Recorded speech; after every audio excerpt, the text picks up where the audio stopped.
The car market bubble is collapsing. According to Experian, Americans now owe more than $1.4 trillion of auto loan debt. That's more than the GDP of Australia. In Washington, D.C., more than 23% of people are over 30 days late on their auto loan. So how did all this even happen, and what does it mean for the price of used cars going forward? Well, let's dive into it. Since January 2020, used car values have skyrocketed more than 40%, according to the US Bureau of Labor and Statistics. Although, as you can see at the end of the chart, prices are rapidly starting to decline already. So how did all this happen? Three key factors played a role in the explosion of used car prices over the last couple of years: egregious loans, stimulus packages, and the infamous global chip shortage. Let's start with the loans. Between 2021 and 2022, used car payments went up 18.3%, averaging almost $500.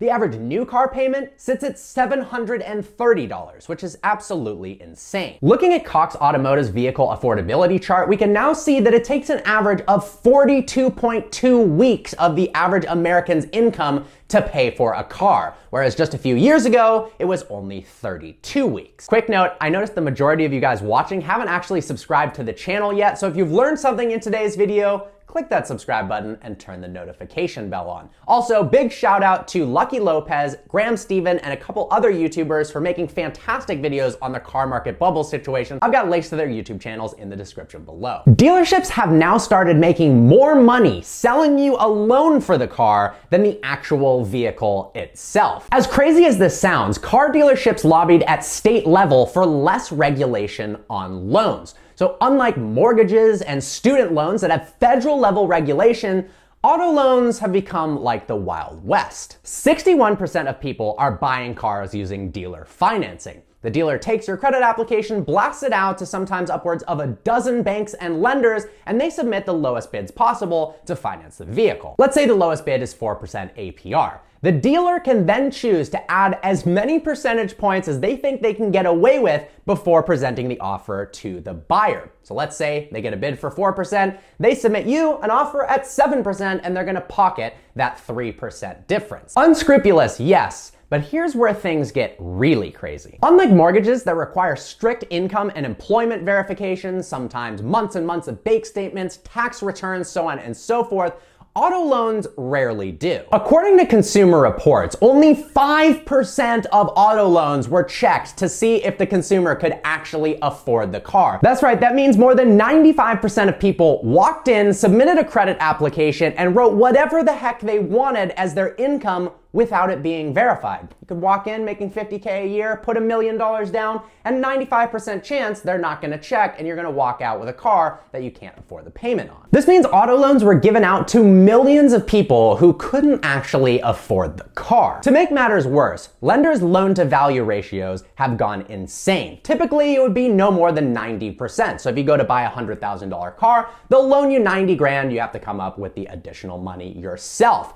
But they've been lending out upwards of 150% loan to value, which means they'd be willing to cut you a check for 150 grand because the 100 grand car was marked up 45 grand and you need to pay the unscrupulous dealer. Now this was fine when the market was crazy. In the beginning of 2020, only 0.3% of new cars were sold at above MSRP. Fast forward to today, 82%. How ridiculous is that? So the loan to value helps cover that markup. But what happens when you paid 130% for a car that then crashes in value in the next couple years? You're gonna be massively underwater with your payments. Well, it's already started to happen. As I mentioned, in Washington, D.C., almost 1 in 4 people are more than 30 days behind on their car payments. In the United States wide, 1 in 12 Americans are more than 90 days late on their payments, which means repossession is more than likely. So what else caused this bubble? Massive stimulus packages. It all started with the CARES Act, a $2.2 trillion stimulus bill that started at the end of March 2020. People got some extra cash, and you can see on the charts that right after, in April and May, car prices started to skyrocket. Then in March of 2021, we had the American Rescue Plan that dumped another $1.9 trillion into the US economy. And as you can see on the Consumer Price Index chart, that's the exact time that car prices skyrocketed yet again. Of course, there were also the PPP loans, where some small businesses decided that buying a Lamborghini was a smarter decision than actually paying their employees like they were supposed to for COVID relief. Additionally, we had the infamous global chip shortage. The semiconductor industry can't keep up with demand, which delays vehicle production and increases prices for new cars as well as used cars. A lot of this was due to COVID-19 causing labor shortages, but the switch to working from home also drove up the demand for PCs by more than 13%,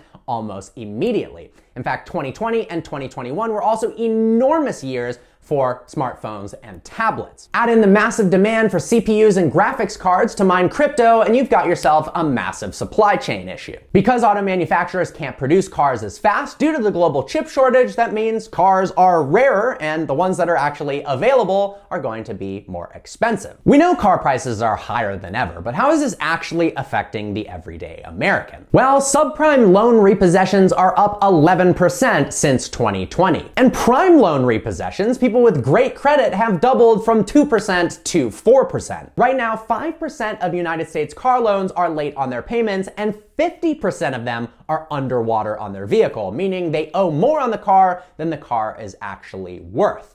And that's going to be a huge problem when the car market collapses. And while they bought that car with a residual value that was high because the market was super adjusted, then they paid 25 grand for a car that maybe a year from now might be worth 15 grand, and they're going to be severely underwater and likely result in their car being repossessed. The big problem happens when the car market starts to drop and you've already got yourself a terrible loan with a high APR and you've overpaid on the car. As the chip shortage sorts itself out and automobile production starts to rapidly increase, we're gonna see the price of cars dramatically decrease. KPMG, for instance, predicts used cars may plummet by 30% in value by the end of 2023. Ally Financial, who happened to finance my McLaren, predicts prices are gonna go down by 15 to 20% by the end of 2023. This is both amazing and super scary at the same time. If you're thinking about buying a used car right now, wait 6 months, 8 months, or even a year, and prices will likely be dramatically cheaper than they are right now.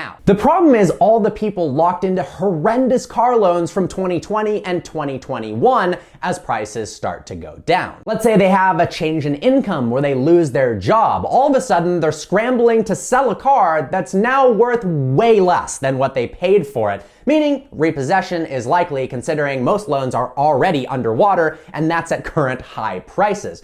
Then, when the cars are repossessed, they get sold back onto the used car market, meaning the market's flooded with even more vehicles and the car market crashes again and again. So we've got a new supply of new vehicles coming as the chip shortage sorts itself out. All these people getting their cars repossessed from horrendous loans, those go back onto the market, and now you're gonna have way more cars than there is demand. Hold on tight, the car market is about to get rocky, but the good news is if you are in the market for a new or used car, prices are going to be much lower in the near future. All right, guys, I hope you enjoyed today's video. Like always, please browse the channel and subscribe. I look forward to seeing you next video.